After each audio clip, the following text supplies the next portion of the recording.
and I'm a veteran.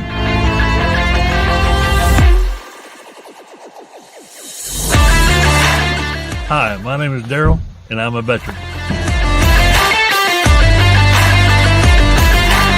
My name is Chad, and I'm a veteran.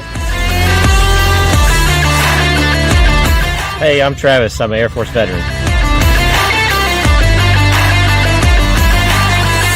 Hi, my name's Ashley, and I'm a veteran.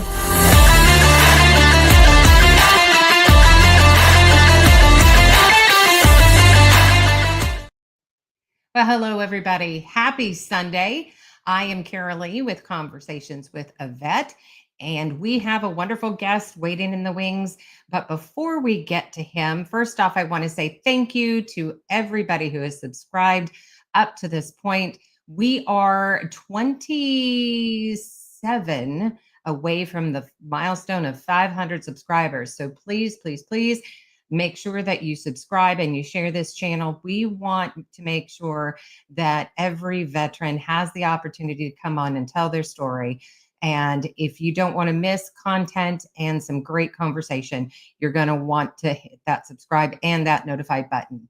Also, at the end of the show, when it wraps up, please hit that thumbs up button and throw a comment out there if you like what you're seeing.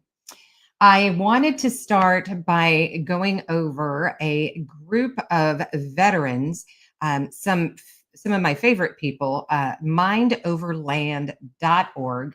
If you don't know who they are, let me give you a little bit of a background. So they actually do trips for all phases of your life for veterans, whether you're a service member who's just returning from a deployment, or one who went on one years ago, or honorably served. They have so many adventures for you. Their trips are designed with veteran experiences in mind. So, they know how each of you have seen a lot of things, been a part of a lot of other things. And the trips are meant to basically get you out into nature on vehicle-based adventures. And during the day, you get to sit around at the campfire. In the evening, you get to swap stories with other veterans. And you're going to feel really connected and something you're going to remember for quite some time. So they have a couple of upcoming events now. In all fairness, I don't know if any of these are booked. On average, they have a max capacity for their main trips, which on average they do 6 a year. So I don't know if any of them are booked, but they're all free. I believe there is a $50 deposit initially, but you will eventually, they're going to pay for your gas for all of this. They're going to pay for your food. So it's absolutely amazing. But their first outing that's coming up is going to be Friday, May 2nd. It's in the Kentucky Bourbon Hunt. And what they're going to be doing is it's going to be in Williamsburg, Kentucky, and they're going to be going through the scenic back roads and byways of the southeastern Kentucky in search of the region's most elusive and hard to find bourbon bottles. So make sure if you're interested in that one, you can go out to mindoverland.org and you can hit the get tickets. Most of these, as I said, the tickets, it's basically free with the exception of there is a deposit to help them know, if you're taking a spot, then somebody else won't have that opportunity. So it's just more to hold your spot to ensure that you're going to be there. So the next one is the Mid-Atlantic Backcountry Discovery Route 2025. That one is a scenic ride that uses dirt, level and paved roads to wind through the remote parts of Virginia, West Virginia, Maryland, and Pennsylvania. And this route is going to lead riders through the Appalachian Mountains as well as Amish country. And it's going to be an absolute blast. Then, and again, that one, as I said, was going to be, or I might have missed that actually. It's going to be Friday, June 11th. It's going to go through, July 11th. And that's going to go through July 13th. Then the next one is the Smoky Mountains 1000. And that is going to be, September 5th. So it's a Friday. And that'll run through September 7th. And it's going to wind through the back roads of the Great Smoky Mountains. And so that's really exciting. It's going to go through the national parks. It's made up of absolute stunning views along dirt, gravel, and 2-track and paved roads. And then my all-time favorite, which I did, I believe it was their first annual, and this is going to be Veterans Day weekend. So I talked to my husband tonight, told him about it because unfortunately this past year, due to the hurricanes, they were not able to do it. So it sounds like, and if everybody puts it out in the ethers, that we have good weather and such, we'll be able to all get together. So on Veterans Day weekend, so that's starting Friday, November 7th, going into November 9th, it's going to be the Linville Adventure Pasture in Nebo, North Carolina. Now, this one, what makes this one so special is it's not just limited to veterans. So it is welcoming to veterans, their families, which is something completely different than their rides, as well as those forward veteran organizations like myself. So they're going to have that going on, and they're going to have 4 trail rides, 3 stock-friendly rides. They're going to have campfires, camping, and all sorts of stuff going on, and that is absolutely free. They will also have for you, they usually bring in the food trucks and coffee truck and such on Saturday. So, and all of that money is raised that they raise from this is from their raffle, which they're going to be doing. It goes to help their organization continue to provide these rides for our veterans. So go out, take a look, check them out. They're a wonderful organization. I'm really happy to be able to talk about them. And I have had several of them on as guests. So again, mindoverland.org. So shout out to Jason. Thank you so much for being here as always. Angry Sarge, it's wonderful to see you. Hopefully everybody is doing well. Chad, thank you. I appreciate you. Love, yeah, it's fun. It's a fun intro, I think. And most of those, Chad, for your information, were done during the Mind Over Land a couple years back. So, all right, let's go ahead and get ourselves started. My guest is waiting patiently in the back. So without further ado, please, everybody, help me welcome Kevin Sharp. Hello. Hello, ma'am. How are you tonight? I'm doing excellent. Thank you very, very much. I really appreciate you taking the time to come on and have a conversation with me and share your story with everybody that's out there. Well, thank you for inviting me. Absolutely.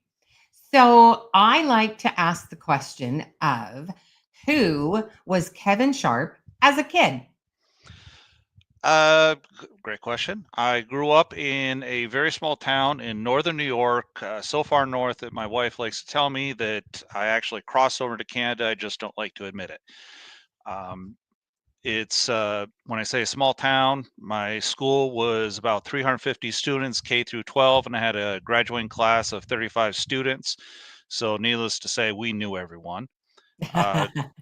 Grew up, it's basically the edge of the Adirondack. So a lot of my youth was spent outside, either because I was interested in it or my parents had thrown me out of the house and told me to get out there and leave them alone and stop bothering them.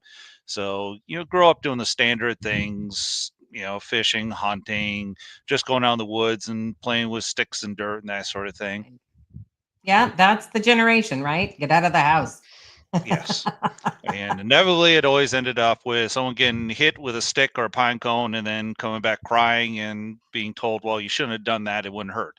Right? Yeah, I've used that line a lot with mine. So what were you like in school? Was that something you enjoyed or did you not like school? I enjoyed it. I was very studious. Did well in most of my classes. Ended up graduating salutatorian in my class behind a good friend of mine who was valedictorian. And then after I graduated from high school, went off to college at Clarkson University in Northern New York. And that's where I studied basically IT, Management Information Systems, MIS, which is if you think about computer engineering is about building the computers and computer science about programming it. I was on the the distant end of that is how do you actually use and apply the computers for everyday life and business. Awesome. So let me interrupt real quick. We've got, let's see, Jason says, Kevin, thank you for your service, sir. Thank And you, then Jason. Angry Sarge, he's also a veteran, says, thank you for your service and telling your story, Kevin. Thank you, Andrew Sarge. Okay. So while you were in school, did you play any sports at all? Yes, because of the small school, you got to play basically all the sports. There were no tryouts because we barely had enough to field any sort of team, and that's kind of the standard for that area of the North Country. So mostly played in school. I played soccer and baseball in the spring, and then in the winter played in a local rec hockey league that pretty big up that area. We formed a league and play against all the neighboring towns, go up into Canada, play against some of the teams up there, travel around a little bit, and basically just had a lot of fun with it. Wonderful. So I have to ask, because you mentioned my all-time favorite sport, baseball. What position did you play? Catcher. Catcher. That's actually my favorite position to watch is the catcher. And I absolutely love that sport. I think it's amazing. So I enjoyed catcher because it meant I was involved in every single play, and the coach liked me at catcher because I would throw myself in front of every single pitch coming in there. We didn't have very good pitchers, so I dug a lot of pitches out of the dirt and got hit everywhere with them, and I loved it being back there. And my favorite time was when you'd have that close play at the plate, and here comes the runner coming in, and great collision at the plate, and I love that part. do you have a favorite catcher in Major League Ball? No, not really. I played baseball, never really followed baseball. I was a huge Braves fan, and my all-time favorite player on the Braves was Greg Olson, and he broke his leg during the World Series for play at home. That's great. I know. I love those stories about the heroic plays late in the playoffs. I can't remember any of their names, but there's one guy that having a great game on the mound, and someone looks down and he's got blood coming out of his sock and over his cleat, and because he had spiked himself at some point to the game, and kept going, pitched a few more innings, had a phenomenal game. Players that they find out, after the game that actually broken a bone in a leg or a hand or something like that, and Yep. nope, they were still out there playing along. Yeah, oh yeah, absolutely. So, okay, so you went on to a university or Yes, ma'am. college, and that's where you got interested into IT. And from there, what was it that made you decide you wanted to join the military, specifically the branch that you chose? So I really had no interest in the military at all going through high school, but someplace in that junior to senior time frame, all of the recruiters start hitting you up. I got letters from all branches of the service, and at one point I got invited by the recruiters for the Army ROTC and the Air Force ROTC at Clarkson to come visit them. So I went down, had an interview, talked to them. I talked to the Army first and had a really good interview with them. It's like, oh, this sounds pretty interesting. You guys do a lot of fun stuff. Wasn't really sold on it yet. Went over and I talked to the Air Force side, and the recruiter at that time for the Air Force ROTC unit was Captain Mike Ensby, and he was actually a North Country boy too. He'd grown up in that same area and gone off to join the Air Force and came back, and now he was basically coming back to his hometown for his final tour doing ROTC. And he and I had a great conversation, and a lot of the things he said to me kind of it hit home. I was like, I like what you're saying. Definitely want to give this a try. And what kind of convinced me to go this route is I just wanted the experience. I did not know a thing about the Air Force. I didn't know really about military service. It wasn't a big part of our families up to that point. And I just wanted the experience of it to say that when it's all done and said, I wanted to do something different. Being from a small town, I have a lot of friends, people I know that all of their family grew up in that town. They lived in that town, and they're probably going to die in that town at some point, and not really traveling far away from there. And I want something a little different than that, to say I went somewhere else and did something different. It's not that there's anything wrong with Northern New York, but there's a lot more to the world other than Northern New York. I wanted to get out of there and see some of that before I went back. I figured I'd go back there and settle down one day. And ROTC was the first step in that, to do something a little outside the norm.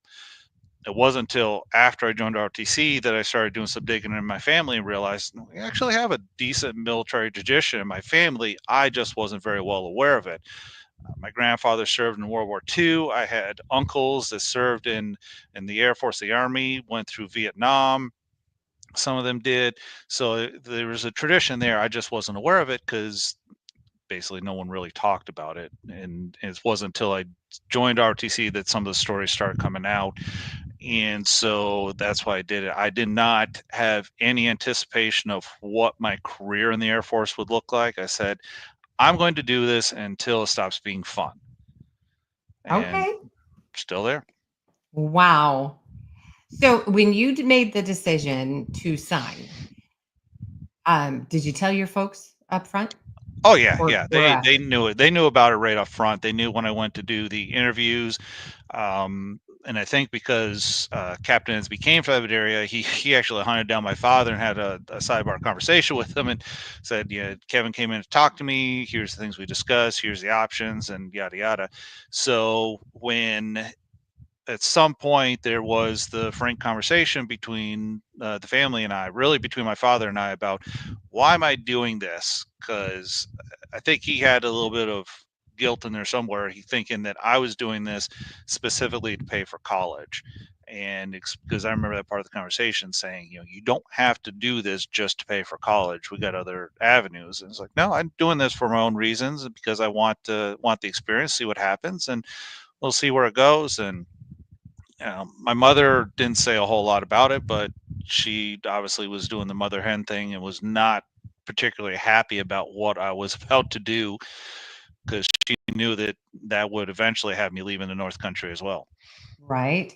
And I get it. I am a veteran mom, though I have two sons that were Marine veterans or are Marine veterans. But for me, I knew it was what was right for them. They're the ones who came to their own conclusion on it. They did their own thing, and I couldn't have been prouder, right? But I missed them every single day. So yeah, so I get it. And okay, so you get through ROTC, you graduate high school, all that stuff. You go on and um, go through there.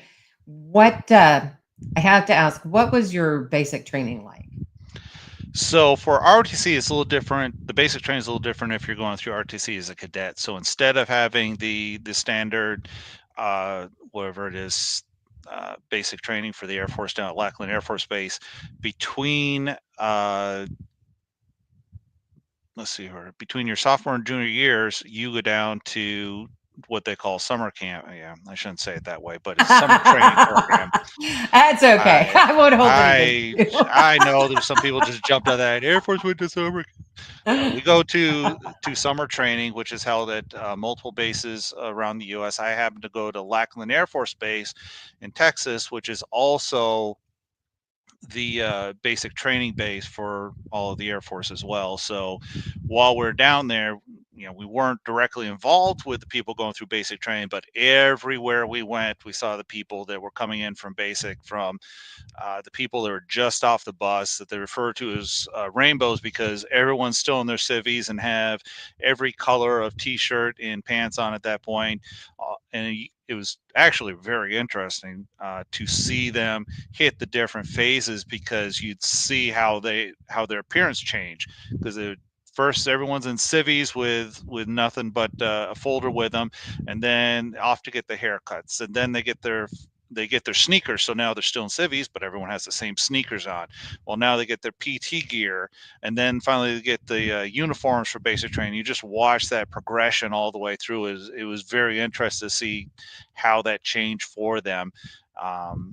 And so we do that for, I think, 4 to 6 weeks. It's a lot shorter because while you're going through ROTC, you're taking 2 courses a week in Air Force, in the Air Force military, every semester, 2 courses a week. And so you'd have one classroom course which dealt with different parts of it, from military history to rules and regulations, et cetera, et cetera, et cetera, until you get up to your senior year, where it's focused a lot more on leadership.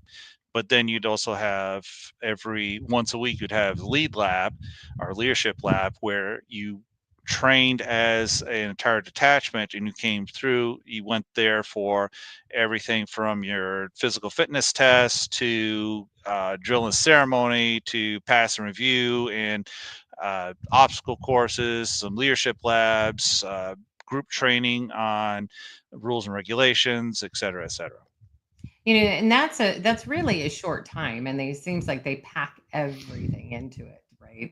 So, being that you had played sports, how was it for you for the PT?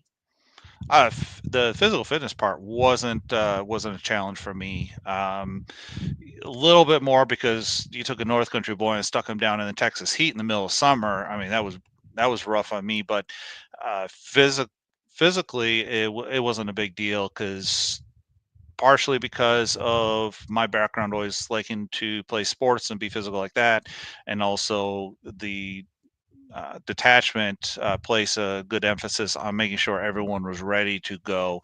So you took multiple fitness tests leading up to your summer camp, and stern warnings about, you're going to have a couple weeks off in the summertime before you go to camp.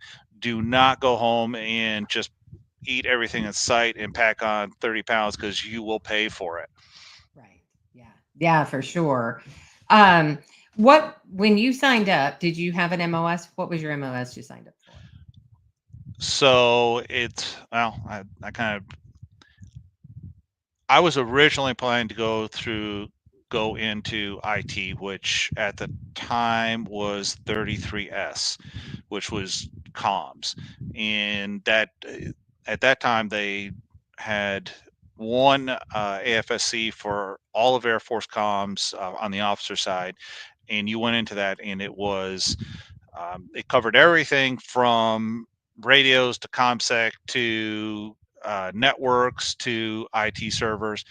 But I took a little bit of a diversion along the way, because between your junior and senior year, they come down and they say, who wants to apply for pilot training? And you were highly encouraged that as long as you met the minimum physical standards for it, i.e., you were not colorblind or had bad eyesight, you were expected to apply for it. Wow. And somehow they decided to select me for pilot training. And so when I first graduated from college, that's my first stop, as I went to pilot training. Turns out I'm not a very good pilot. So Well, it's good to know early on, right? I never crashed a plane, although some of my instructors thought I was pretty close to killing them on a couple of occasions. Right. I remember some frank conversations in the cockpit that were not fun. Um, I actually completed all of pilot training. I got through everything, and the day before you're supposed to go to your winging ceremony, I got pulled into the commandant's office, and he said, "I don't think this is a good idea." It's like, I think you're probably right. Well, And knowing what your strengths and your weaknesses are really important. you could tell, it was very easy to tell who was going to be a great pilot and who wasn't, while you're watching this all go down, because the great pilots, they loved every minute of it. They got upset if thunderstorms came through that afternoon and they had to cancel their flight. They wanted every chance they could, let's go out there, hit the air, let's do something. And I was the guy that was sitting there watching the weather radar going, please let it hit before my flight comes. I do not want to go out there again. Ah, It wasn't that I didn't enjoy flying. I wasn't very good at it. So there was some there was some bad conversations in the cockpit, and I knew that I was going out there, I was going to get yelled at. And because I was just doing things wrong. Oh, wow. I was safe, but you have all these different emergency procedures you're supposed to do for it. High altitude power loss, low altitude power loss, bird strikes. How do you land? How do you go from uh, instrument navigation to visual navigation? All these different things. Fire in the cockpit, fire in the engine, loss of hydraulic, all these different things. And I could get them, but by the time I would get there, it was always 2 to 3 flights behind everyone who's doing well. So eventually, my grades, you could just watch them drifting further and further to the left as everyone was getting better. And so while I technically passed everything and technically met the minimum, they said you're here as meeting the minimum. The average pilot is over here doing very, very well. I don't think it's a good idea to send you on. And I was on the C-130 track. I don't think it's a good idea to send you on a Little Rock and have you fly C-130s, because it is going to be a bad, bad day for you. And at that point, I was very well aware of that, my limitations. I was not going to be a good pilot. I wasn't enjoying myself. And so but I was too stubborn to give up. I was like, I know this is not right for me, but I can't quit. So kept going, pushed all the way through, and it was a bit of a relief when they finally said, "No, you're not a good pilot. Let's go find you a different AFSC." And that's how I eventually circled back and went to comms. Okay. Wow. I could just imagine trying to do something like that. I mean, I can land an aircraft in a simulator. Now, when I say simulator, I'm talking like back in the 80s on a little Sinclair computer laptop thing, one of the first little ones that they had, simulators. But yeah, I just can't imagine myself being up there with the controls, right? So There was a lot of really fun aspects about it. When things were going well and we're having great flights up there, it could be fun. Um, I remember, the things you see up there where it's just so beautiful. Even the dangerous situations, like, I remember very distinctly where we're flying Florida one day, is we're flying a pattern where you just kind of flew in a circle up at altitude. And the first time around the circle, I looked down and I could see these big fluffy clouds quite a bit below us, but I was like, we're okay here. Second time around, I look out, and now I'm eye level with these clouds. Third time around, it's like now I'm looking up about 1,000 feet above us at these thunder clouds that are forming right off our wing. And that's the point where my instructor is like, oh, okay, I think we've had enough for today. Time to head home. It's like, good idea. wow. So while you were going through all of that, do you have any funny stories that you can talk about? Trying to remember if I have any really funny stories. I can remember one time where we got to do these cross country flights. It was kind of a hallmark point or a milestone point in your training. And as we're flying up to the Virginia area on a cross country flight, and as we're going over these fields, my instructor is looking down. It's like, sees these fields, and you could tell they're in a big circle, perfect circle on the ground, and just dozens of them all around us. And she's like, look at that. It's fields, but I wonder why they're in circles like that. It's like, I looked in, there was a front and back cockpit, so I could look in the mirror and I could see her in the back. And I was like, you never heard of this, ma'am? She's like, no, what's it for? It's like, that's for cattle, ma'am. That's where they grow round steaks. And she just stops when she realized what she just bit on. She's like, I will fail you and take this plane back if you do that again. Well, at least you didn't say aliens, right? That's awesome. So you get all the way through and you graduate, and where from there, well, I mean, you made it through your piloting classes. Where do you go from there? So at that point, you contact AFPC, and they put you in touch with the assignments guys, and you explain to them what happened, and they kind of understand it as the people coming out of other AFSCs and failing and whatnot. So they're like, okay, what do you want to do? It's like, I think I want to go comms. That was my major in college. It's like, perfect. Where do you want to go? I said, well, I heard great things about Elmendorf Air Force Base, Alaska. And I said, perfect. We'll get you a slot up there. And Wow. at that time in the Air Force, they had a program going called Ace Lieutenant, and it was designed for second lieutenants coming in the Air Force that you could send them to a base and they wouldn't count against your manning document.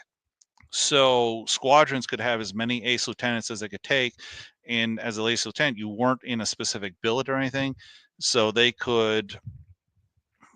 The point of the program was to take these brand new second lieutenants and move them around the squadron so they could experience all the uh, different types of missions that squadron supported. Otherwise, if you showed up there, you might get stuck in a hole and this is the only thing you do for 3 years. Well, now they had the chance to move you all around. And so that's how I was able to get a billet so easily at Elmendorf. Elmendorf is a very coveted spot for the Air Force because Alaska is just so beautiful. I knew people that work their entire careers trying to get that one last assignment so that they could retire in Alaska. And I knew people that had spent years and years and years going from Elmendorf up to Eielson, take a remote tour over to Korea, come back to Eielson, back down to Elmendorf, another remote tour to Korea, just so they could stay in that Alaska pipeline and eventually retire up there because they Wow. just loved it so much. And going up there was a fantastic assignment for me. As far as location goes, I absolutely loved it up there. I spent as much time outside, hiking, fishing, anything I could think of to do out there, and had a great time. What did you think of the winters? Reminded me of home. Right? It was just like I would experience at home, just bigger mountains and bigger wildlife. It was Anchorage is a really neat place because it's kind of sits in a bowl against the ocean with the mountains behind it. So when winter would be coming down, you'd see what they call terminal snow, which is the first snow of the year, and you'd watch it when it hit those first peaks. And then every day it's just coming a little further down the mountain until finally it hits you, and then it's on. And the first real snowfall for Anchorage is an exciting time because everyone has forgotten how to drive in the snow over the summertime. So that first snowfall is hundreds of fender benders all across the city as everyone tries to remember how this works again. Wow. I could just picture that in my head, right? The mountain just slowly getting Oh, yeah. covered. I bet it was beautiful. And I so loved it. I bet you did. Now, how long were you there for? 3 years. 3 years. And from there, what did you end up doing? From there, I got an assignment to the 609th ACOMS at Shaw Air Force Base, South Carolina, and went down there to join the ACOMS. And at the time, well, still, the 609th ACOMS is attached to U.S. AFCENT, supporting uh, Southwest Asia. And at that time in the war, uh, they ran the networks for all of the Air Force forward locations across Iraq, Afghanistan. Mostly Iraq, didn't have as many in Afghanistan, but all of those places. Qatar was a big site still a big site for them forward, and went immediately into the NOSC, which supported all those networks. And I started out in basically the operation side where we kind of had the bigger picture of everything. I did a stint in cybersecurity while I was there as well. And then I was actually in charge of the 24/7 help desk for a time. And then for They had my a 20 in they had a 24/7 help desk, huh? yes. Interesting. I guess So that makes sense. well, at that time, they were making the initial transition. I'm going to get a little inside baseball here for the IT guys, but we were making that transition where we went from Windows NT for networking into the Active Directory from Microsoft, which is basically where we are today with it.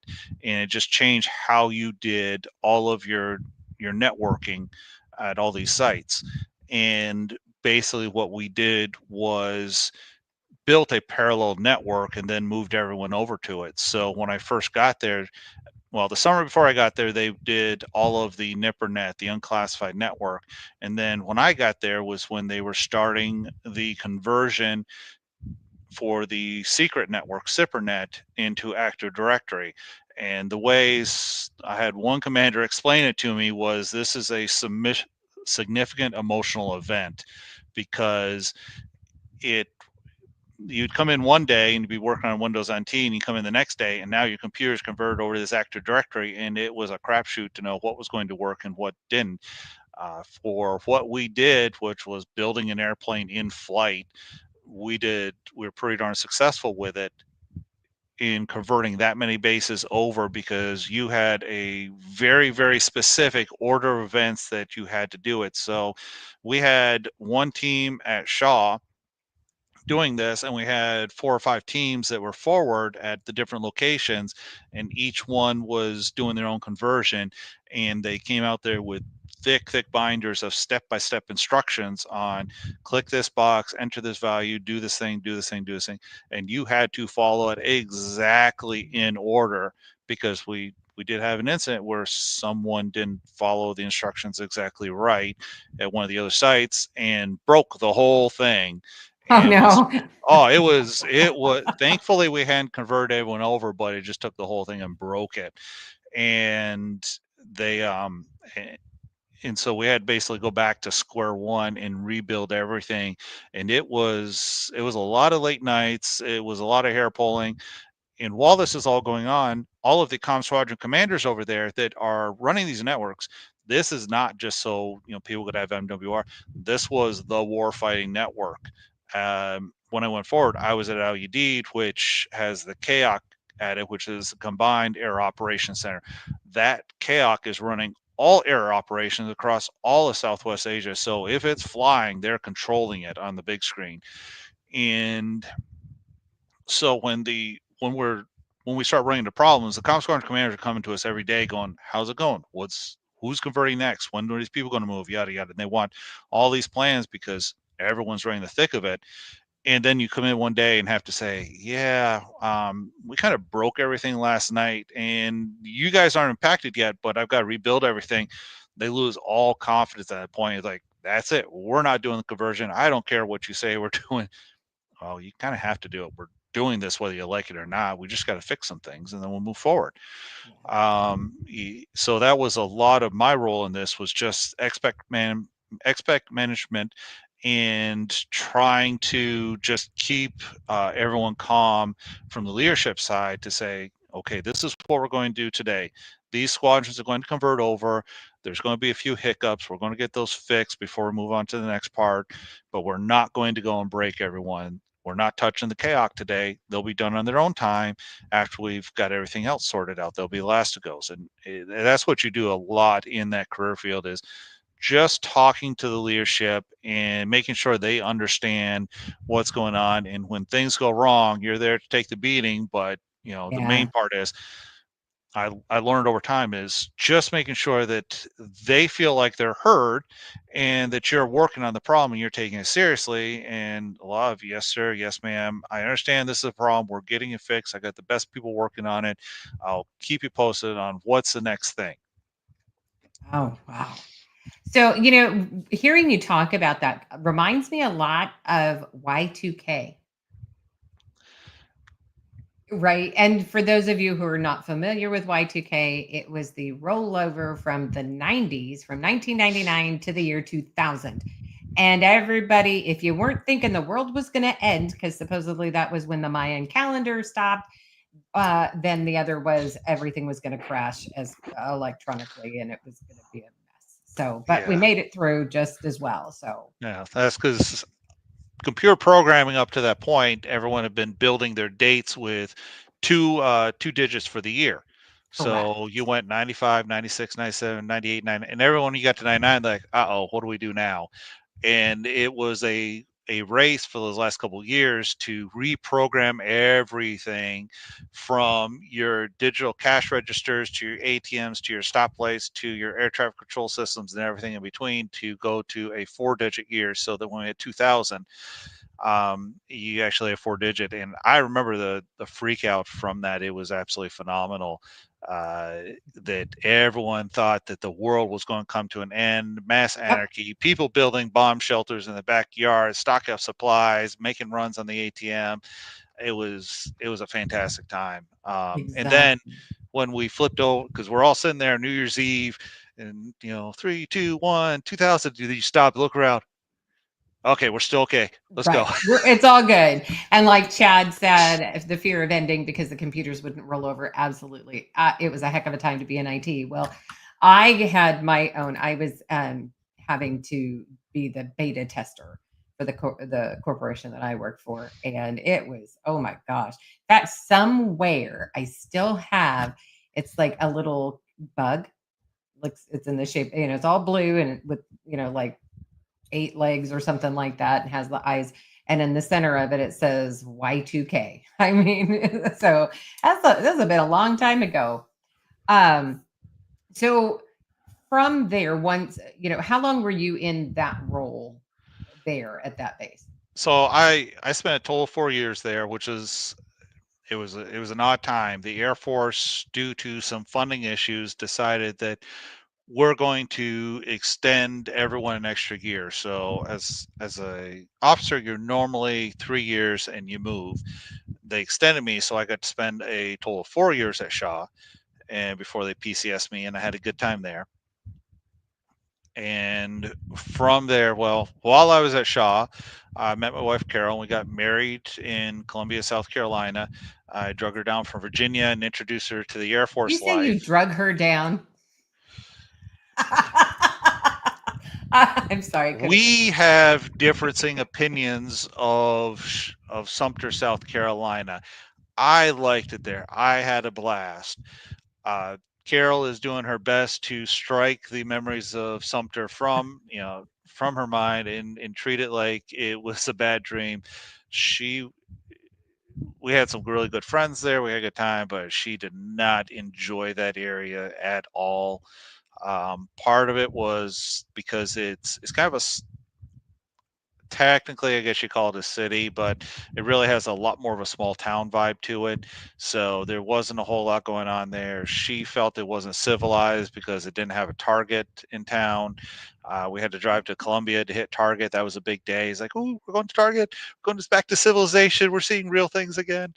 And also at the time, she was a school teacher. So when she transferred from Virginia, a pretty good school district in Virginia, down to Sumter, at the time, South Carolina education system basically said, "Thank God for Mississippi," because it was the only thing that kept them from being dead last in every category in the education. So it was a rough time on her. She really didn't enjoy her time there teaching. But I kind of made it up for her because when it came time to PCS, my commander after suffering being his exec for a year, he put in a good word for me and got an assignment to Germany. So Wow, he I did, got or you he did. he did because he could call up.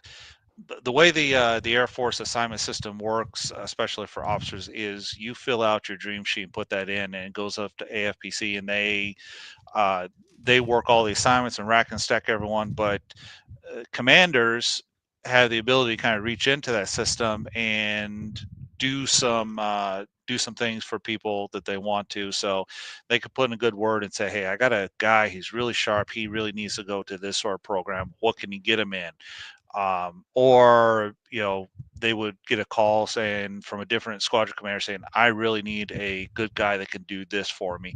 What you got? Can you send him over here for me?" And so they make calls up to AFPC and try and move you around. So my commander at the time, he had some good inroads, and he called him up and said, "What can you get Kevin for an assignment to Germany?" He said, "Well, we got we can put him at the USAFE headquarters. I got a billet open for there." So that's how I got orders to Ramstein, Germany, and got Carol her European vacation.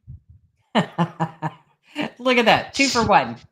Yes. And interesting, we had a friend who, when he joined the Air Force, that was his first duty station was Ramstein. So, and he absolutely loved it. Oh, So, we had blast over there. It was great. Um, I kind of got a theory about my own career is that I could have great locations or great jobs, but getting a great location and a great job was a little difficult. And so while I had a great job at Shaw, really, really enjoyed working there, did a lot of great things. Sumter, it's not the best. I didn't think it was that bad, but it is what it is. And then when I went to Ramstein working the headquarters staff, not a great job doing staff work like that, but great location. We had a lot of fun over there. I don't know if I've ever run into anyone, encountered anyone that has said, I did 3 years in Germany and hated it. I don't know. Everyone seems to love it up there. Yeah, and that's actually the feeling I think that I've gotten to in speaking with veterans. Um, so what was it like as far as the people? I mean, were they welcoming?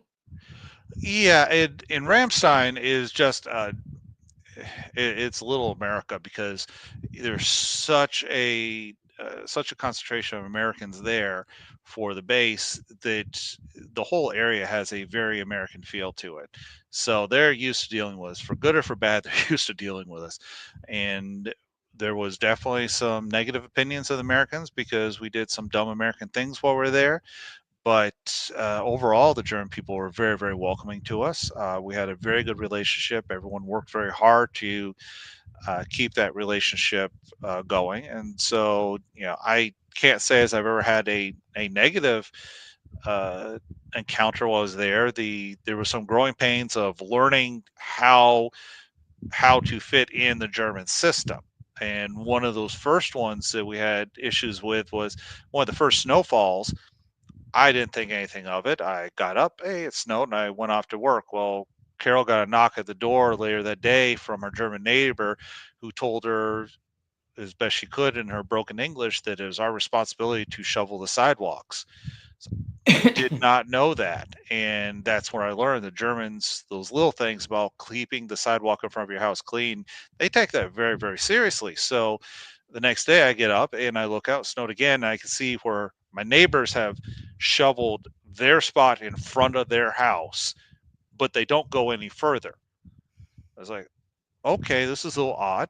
Well, I shoveled my section. Well, after a couple weeks of this, I realized there is one house in between that the neighbors have gone on holiday. They've been gone, and the Germans will not shovel their section of the sidewalk. I was like, nope, their responsibility. If they're not here, well, it doesn't get shoveled.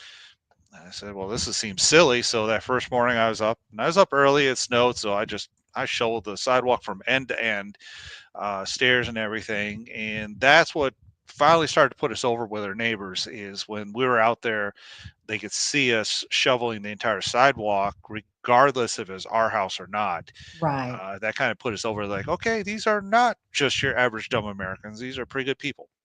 Yeah. Yeah, and I remember doing that too because, coming from Montana, so it was a lot of that too. And Yeah. not everybody had the means or they were elderly or Yeah. so they just couldn't do it themselves. So, to help your Well, neighbor out, that's what America's about, right?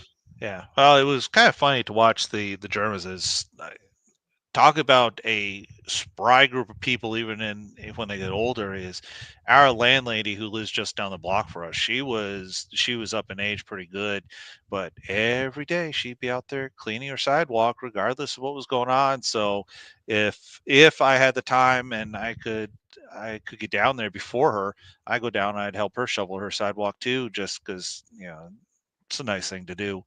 Right. Right. Um, what was it like eating German food? Did you get to go outside of base? Oh, we ate everything we could. We had a great time because um, everyone thinks about it is just German food, but because of the close proximity of the countries, you found everything else there. Some of the best Italian food we had to eat was Wow. at Italian restaurants in Germany owned by real Italians, and so anyone who's been there knows about this little Italian restaurant at the base of the Mountain Bee little launch stool hospital. It's kind of back there in the woods, long drive to get back to it, but absolutely phenomenal food. And um, we ate from them many times, and it was so good. And then anytime you travel around, you would see great food no matter where you went. If we had something bad to eat, it was kind of because it was our choice to eat something bad. That's E- fair. Even the even the pizza was good. There's a little hole in the wall. It's now closed, but there was a little hole in the wall bar in downtown Ramstein that a friend introduced me to, and we would go there for a meter of beer and pizza because the pizza was homemade, all fresh ingredients, and it was the best pizza that you could find around. And wasn't a great bar or anything else about it, but great pizza. Wow. That sounds really amazing. And one day I will go abroad. Haven't had that opportunity yet, but we'll get there. So you spend how long there in Germany? 3 years. 3 years. And then from there, what happened? From there, at that point, they were recommending that I should go to some sort of joint command. And I said, okay, so I put my package in my top choice. I said, I'll go to SOCOM down at Tampa, and just waiting to hear back on that. And instead, I got a cryptic email from someone saying, "Do you want to try out for, want to apply for JSOC?" I don't even know what this is. This is before all the movies, before all the press, before everything. I tried to look it up and Google, and I got their official statement about it is what the Joint Special Operations Command does as far as integrating all the different special operations, yada yada, and a couple of some deep conspiracy theories about running the world sort of thing. Oh yeah. And so I said, "Well, this sounds interesting enough. Let's go see what this is about." And so came to uh, came to Fort Bragg, did my interview, got accepted, and turns out or going back here to how some of the assignments happened, is the J6 commander at the time knew my former squadron commander because they're in that same basic year group, and he was calling around trying to find some good comms officers to recruit in to fill the empty billets as people PCSed out. And so my former squadron commander said, "Well, I got this guy. He's about ready to PCS. He's putting in for Special Operations Command. Why don't you interview him? He might be a good fit." And so Wow. I showed up, did the interview, got accepted, and then from downtown Spring Lake in February, which if you know North Carolina, it's basically gray. Everything's gray and brown. The trees are dead, the grass is dead, everything is ugly. And I had to call back to Germany and tell my poor wife, who is having the time of her life in Ramstein, that we're going to Fayetteville, North Carolina. And I felt really bad about that. But as so I came here. It was supposed to be a 3-year tour. Well, I'm still here. So that's what I told her. Is like, don't worry, it's only 3 years at Fayetteville, and then we'll PCS. We'll go someplace great, and we're still here. And so that being your last duty station, and you're still there. So let's go back a minute and Okay. talk about you making the decision that you are ready to separate from the Air Force. How long were you in for? Well, it wasn't really my decision. At that point, the Air Force was going through their force reshaping. Let's Okay. call it what it was. It was a riff. I've gone through multiple iterations of these, and when we went through the first round of riff, they made a big deal of telling us all, "Don't worry, if you get through this, it'll be the only riff you see in your career. It's guaranteed. They cannot send you through another riff cycle." And some people were pretty happy, and some of us were sitting back like, yeah, sure, you're just going to call something else and do this all over again. And sure enough, that's what they did. Is then they changed it to force reshaping. And that meant because it's a different name, they could do that every single time. Every single year they could do it. And that's what happened to me is I got caught up in the force reshaping cycle while I was here, and bec- there's a going back and look on it. There's a number of different things that happened.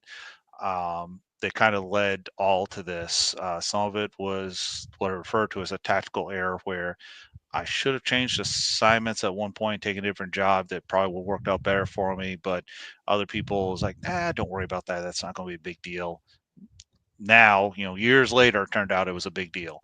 Um, and so looking back on hindsight, I can see where if I'd made a couple of different course corrections, things probably would have turned out differently. But the end result was um, while I was here about the 3-year mark, I got selected for force reduction.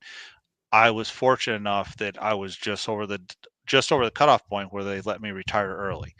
I had some Oh, friends that they were not as fortunate. Basically, at that point, they had a couple different programs. At first, they had voluntary separation, and in fact, I wasn't actually eligible for voluntary separation. But if you did the voluntary separation, you got a 1-year separations pay, some commissary things, and yada yada. But you got to separate early. And then if you didn't take the voluntary separation, that's where you went into the forced reshaping, and that's where I got lumped in with a bunch of other people. I had some friends that were just below the cutoff mark, and when they were separated, they got nothing. They got 30 days of commissary and hospital privileges and a hearty handshake, and out the door they went. They wow. they were done pretty raw in that. I consider myself very fortunate. I was just over the cutoff mark, and they allowed me to retire early. And your total years in counted for how many years? Just over 15. Okay. All right. So you decided that's where you were going to stay, was there. Sure. Or it's just life happened, right? Carol and I sat down and we had a long discussion, and we said, well, okay, well, now all you know, we have no restraints on us. We don't have anything tying us to Fayetteville other than jobs, but they're just jobs. We got all sorts of options. What do you want to do? And we tossed some things at each other. And I remember, like I said, well, hey, Mi- Northern Michigan's beautiful. They don't tax your retirement. It's a great place to go. And she said, well, I don't know who you plan to move up there with, but it's not going to be me. So I said, well, they got a lot of great jobs down in Florida. She says, no, that's too close to my family. I don't want to be involved in that mess. So eventually we're like, well, I guess we're here. Let's stay here until we figure out something better. And here we are, 10 years later. We still circle back once in a while. It's like, you want to do something different? Eh, got a house, got cars, got jobs. We're still here. Okay, I guess we're still here. So, Wonderful. Now, when they allowed you to retire early, did they? Now, granted, this has been some years back, so and I know military has changed, but when you were retiring, did they provide you with resources on being able to transition back into civilian life?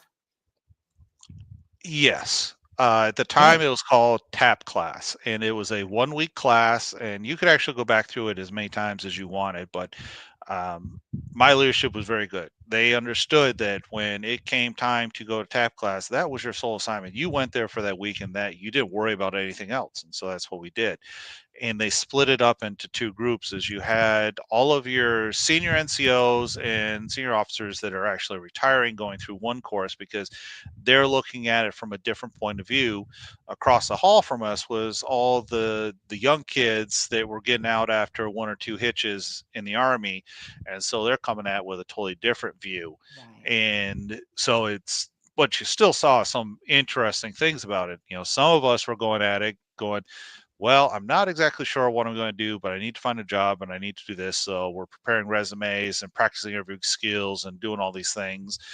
Across the hall, there's some of them are looking at the same thing, going, well, I need to find a job. So how do I dress for success and how to just do this? But both classes also had some people that were predetermined. We had one colonel that they asked him, well, what do you plan to do in retirement? Is play as much golf as I can. Okay. Wood had one female officer that she was obviously very, very pregnant and said, well, this is what I'm doing next. Okay.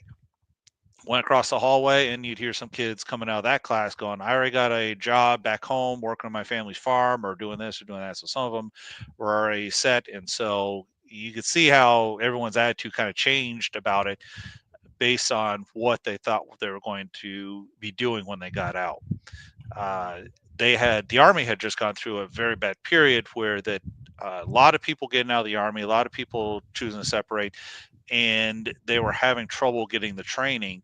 So Army had to come down and make a big change in policy and state that no, TAP is mandatory. Thou shalt do TAP. I don't care what you plan to do. And commanders, you will give your troops a week off and they will attend TAP and they will go through these courses and do this. You cannot tell them you don't have time to do it because we have too much mission going on right now. We have too much training. It's like, this is mandatory stuff. And some commanders got fired over that. Wow. It came out that they were preventing their troops from going to TAP training because they need them for mission. Yeah, you don't fight the chain of command. You just don't. And so it was good to see it go through that change in philosophy of now you take retirement as a very serious item and you give your troops the resources they need to transition into civilian life. And while there was a lot of stuff that went on in the class, there's also a lot of other optional things that you could do. So they brought in a number of different speakers for us to listen to, because they all run their own veteran employment services. And so you could, like, I got a chance, they took a whole busload of us up to Raleigh to go visit the Cisco campus. Cisco, the networking company, has a very strong veterans employment program. They've you can come in for training. They try to target and hire for veterans through this program. And so you had programs just like that you could attend outside of the actual TAP class if you wanted to. Wow. That's amazing. And I never realized that Cisco was that big hiring veterans. Yeah. So that's really a great plug for them. Yeah. You retire, you're home. Did you already have something in place as far as employment, or were you just going to take a month off and then figure it out? A little bit of both. Actually, man, before we get into that question, can we call a quick commercial break? Absolutely. Oh, okay. So, and while you do that, I'm going to talk to the people that are watching. We're going to go ahead and start working on getting some questions out there in the chat. So if any of you that are out there watching and you haven't commented in the chats, feel free to do so. And if you've got some questions for Kevin or myself, even, feel free to go ahead and put those in there. Jason, I see that you had one, and I have starred that, so we'll make sure to get that answered by Kevin as we get towards the end. And I'm just really happy to see everybody out here and helping to support Kevin and hearing his story and being part of the conversation. So thank you, everybody, for that. And also, while we wait, so when we hit our 500 subscriber mark, as you see behind me, disregard the fact that everything is switched, I have several books back there. Those are all written by veteran authors, and several of those are signed and will be part of the giveaway when we hit that mark. So really important. Again, I can't say it enough to please share this channel with your friends and family and any veterans that you may know. Have them subscribe. It doesn't cost you anything to do it. And that way, the sooner we get there, sooner we can get these books uh, into the hands of unsuspecting people. So, and when we do hit that mark, I'll be making sure to post out there. And it very well could be during the day, but I'll post it out there that we've hit that mark and that we're going to be doing a giveaway on a specific day so that everybody is aware, and you must be present to win, unfortunately. So really excited for that. We get closer every day. And I want to say thank you to those who have been with me from the very beginning. It means the world. So looks like Kevin is just about ready. And excellent. Timing was good. Got through my little plug. Awesome. So you were asking about my career prospects when I got out. I had an outline of a plan. I really enjoy being in a JSOC. I really enjoy being part of the J6. So that was plan number one. Is I want to come back and work at JSOC and work on the J6. Anyone who works at comms knows that there are a lot of contractor positions to bring in specialties into the unit. And that's what I really was trying to get into, was doing something like that. Plan number two was, well, now I got to broaden my search pattern and find someplace else. May have to move, but we'll debate that when we get there. But I may have to go somewhere else for a while. And then plan number three was, if all else fails, I could go to DC and find a job, because they can't hire enough IT up in that area. But that really was when we reached a level of desperation where, like, don't have a choice, gotta do it. And so, Carol and I sat down, we had a plan going into that. This is what we're going to look at. We didn't have any exact time frames on the table. She just knew that being on terminal leave with me, that I had to find a job, otherwise she wasn't going to be able to stand me much longer. So there were a few frank conversations about, you need to find a job, you need to find one soon, because I can't take you being home all this time. So I held out for a while until finally I got a call one day from a friend of mine that work that said, hey, we just heard about someone hiring for a new position. And went in, talked to them. Thankfully, I knew everyone there already, so they brought me in for an interview, but it wasn't really an interview. They just said, do you want it? Yes. Okay, here you come. It was good working with those people. The company was great. It was just a bad situation. The position they had originally, it was a brand new position they created. It just did not have any support behind it. So a lot of times the things I was trying to accomplish were calling in favors with a lot of different people to get things done. I had no support behind me to actually accomplish what I was trying to do. So I did that for just under a year, when someone else who had seen me all this time said, hey, we just had a new position come open. We're getting ready to fill it. Do you want to interview for it? You would be perfect. And I was like, I think he is, his name was Sean. And we're like, I think Sean is setting me up here, but I need something different. So, okay, I'll trust Sean, which is famous last words. You never trust Sean.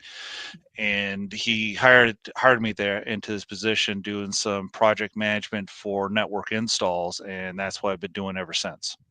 Wow.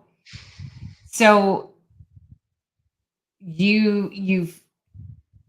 you say project installs, you're talking what specifically? Like, are we talking fiber? Are we talking, like doing that kind of thing? Yes, everything about it. So the telecom side. We will say, we'll just say Unit A calls us up and says, I need a network installed over here.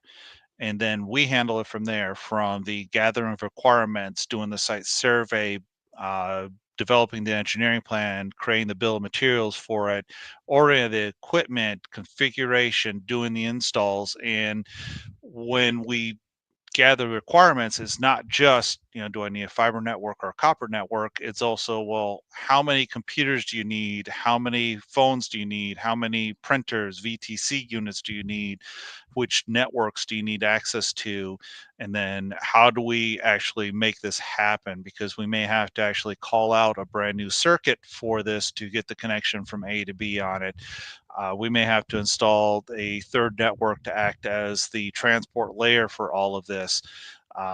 Depending on the number of computers you need in there, you might need 1 switch, 3 switches, 5 switches, and everything else go. And then working with the local comm squadron at that place to integrate with what they have to make this all work. And so I have a small team of individuals that work for me that they travel to the sites to do all this work, and I get the job to stay in the back and do all the boring email and documentation for it and keep them organized so that they can go out on the road and do the real work.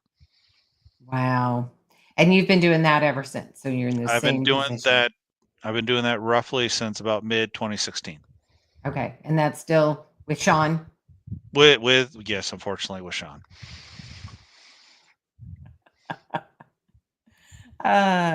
So have you had an opportunity or a reason to go out and look for veteran services, be it 501c3s, things of that I, nature, nonprofits?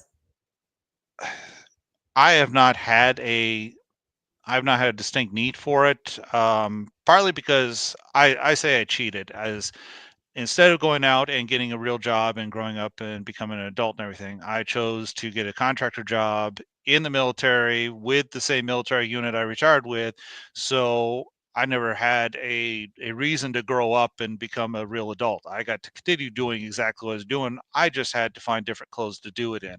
So it's Fair. when I didn't have that transition period that a lot of other people experience, where they said, "Okay, I know how to be a soldier, or an airman, or a sailor, whatever. Now I got to go out and figure out how to be a civilian." And that is a very, very tough transition for some people. They don't know how to do it.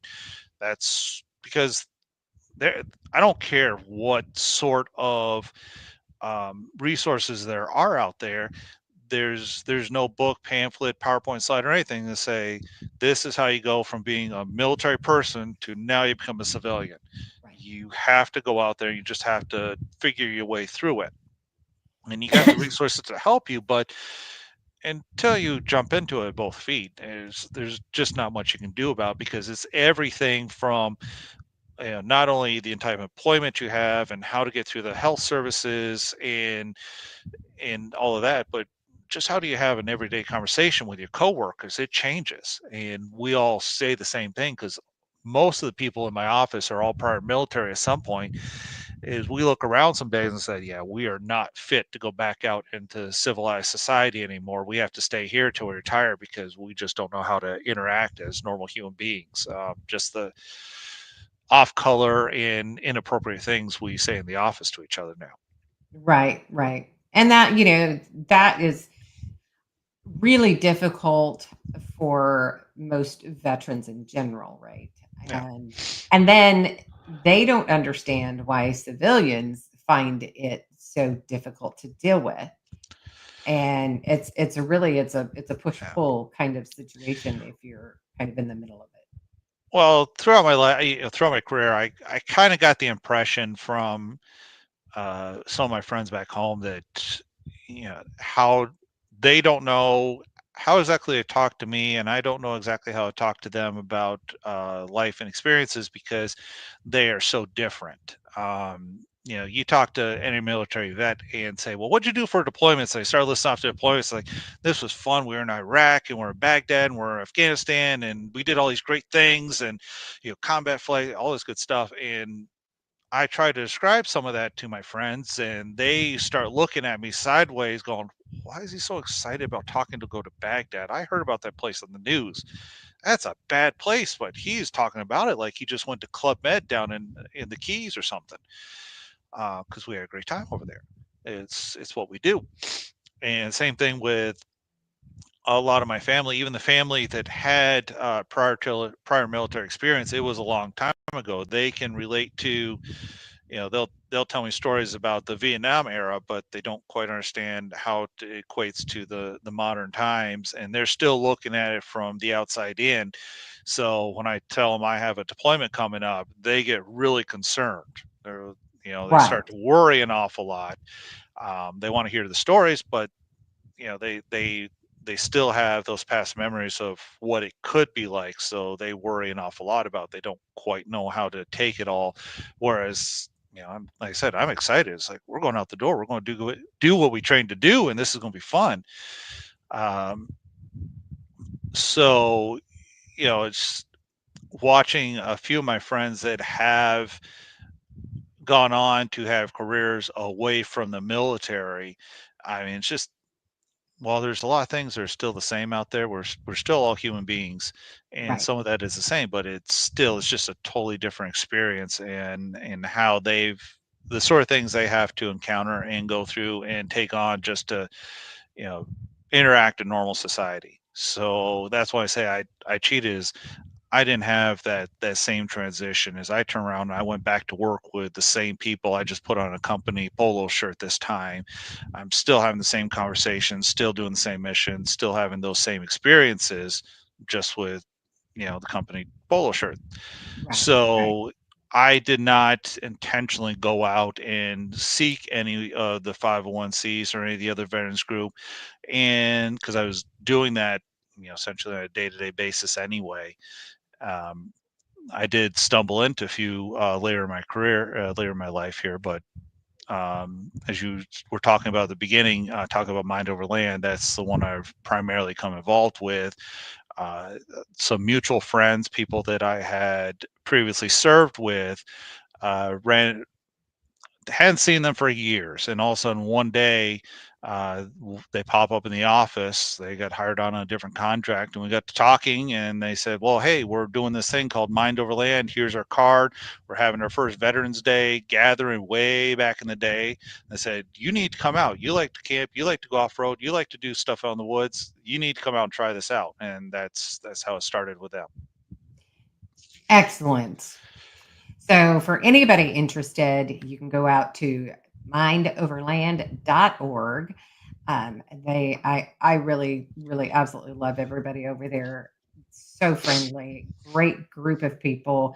And I know when we were there, I mean, there were a lot of veterans and their families that came, and everybody had such a great time. Yeah, that I was at that same event in Linville Falls, Mhm. and that was the first time they've held it there in as Mind Over Land, and it was a fantastic event. They had a couple, between 200 and 300 vehicles come in, which was actually very surprising because the weather turned out to be pretty bad that weekend. The Yeah. Friday it rained all day long.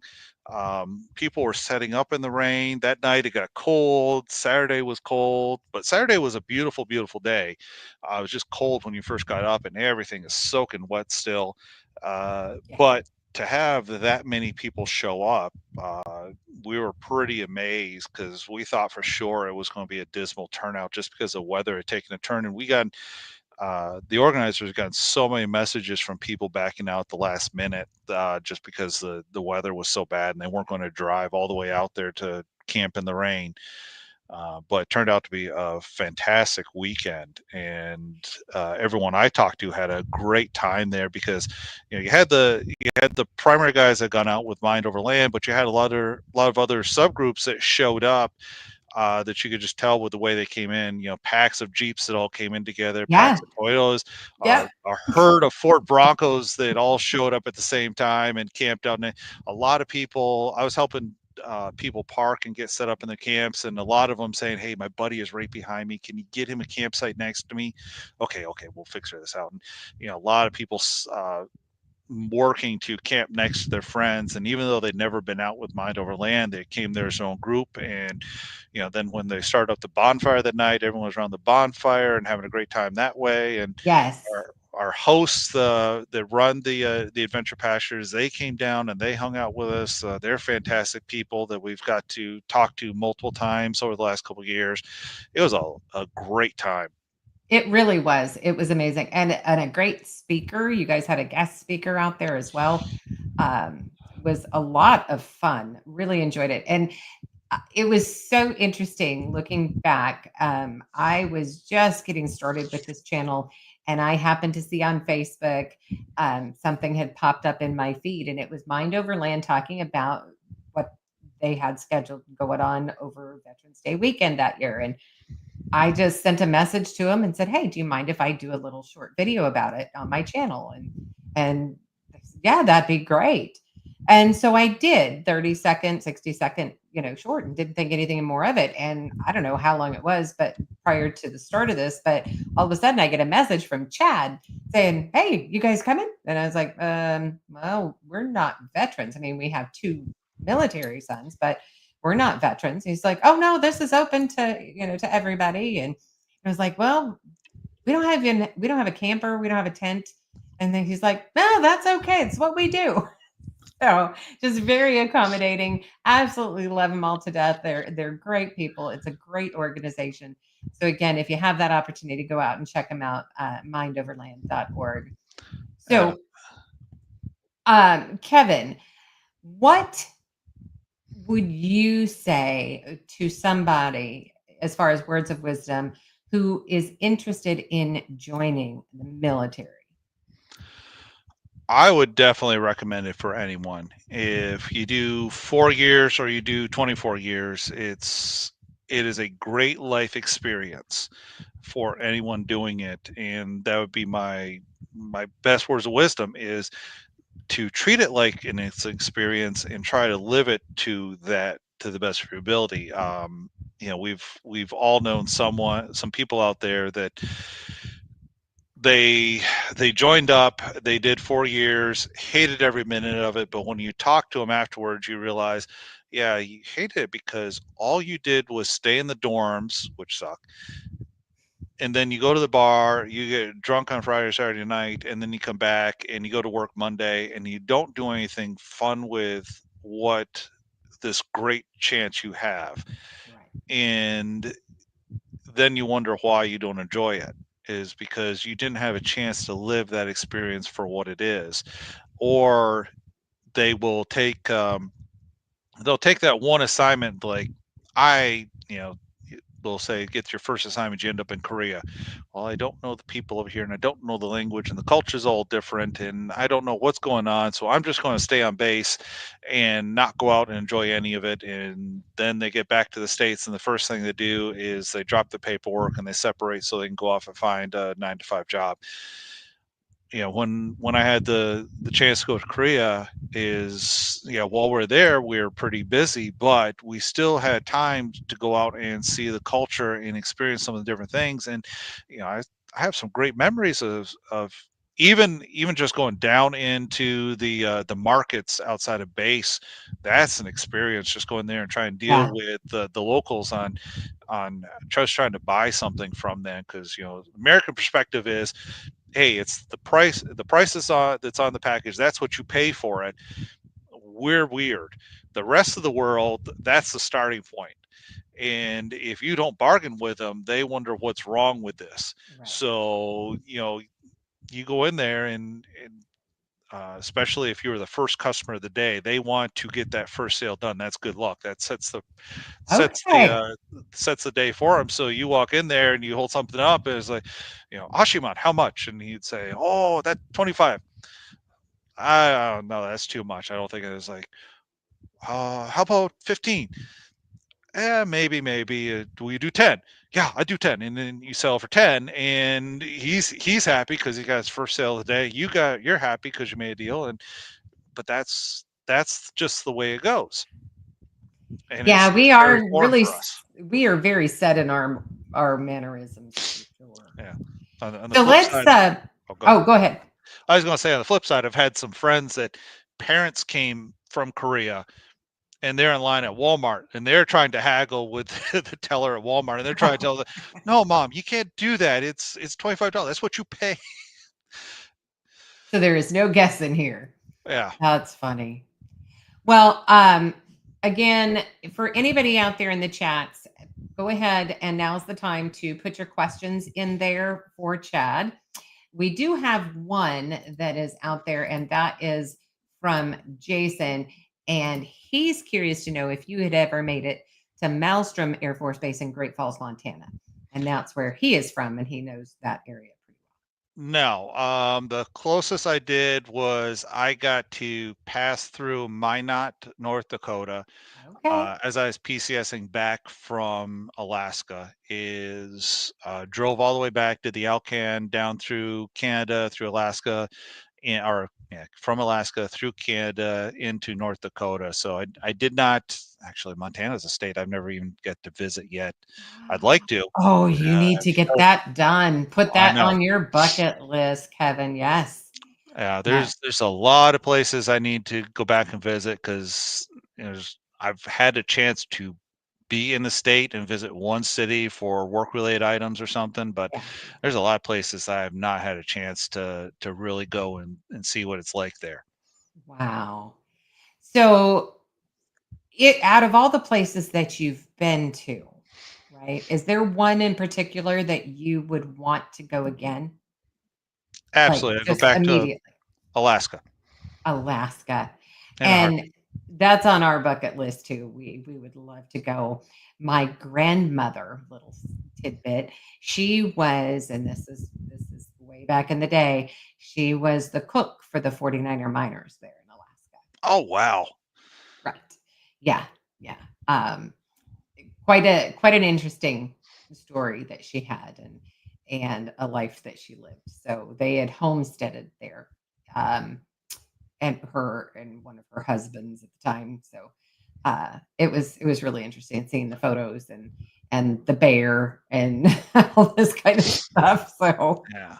I've read several books on people that the program is now turned off, but they had a program that you would get like 10 or 12 acres of land, and as long as you stayed on it for 2 or 3 years, then it became yours for free, basically. yeah, And so a lot of people up there were just moving up there to homestead off of it and did everything, built their cabins out of the woods, raised vegetables, hunted for game, uh, ran dog sleds, trapped, mined, everything else, worked on logging companies, you name it, and just some fantastic stories of people just, at that point you're on your own. You either make it or you don't, and a lot of people didn't, but some people did, and they made a life of it up there. They're fantastic stories. yeah, yeah, and it just beautiful country, absolute beautiful country. A little side note: so we also had a Sapala sled dog um, that we had gotten when we were in Montana. So Oh, okay. I know, and it looked like a husky, but a whole other breed. So that actually bred originally, I think, in Russia Mm. for sledding. That was the whole purpose of it. So Yeah, we where I grew up in New York, there was a couple of people around that had sled dogs, and there's a couple places you could go. So I remember as a kid one time going someplace, and you could pay to get a sled dog ride around the lake and back again. It was fun just to as soon as they release the dogs, off they go, and it's a yeah, great time. yeah. Well, I'm not seeing any questions out there just yet.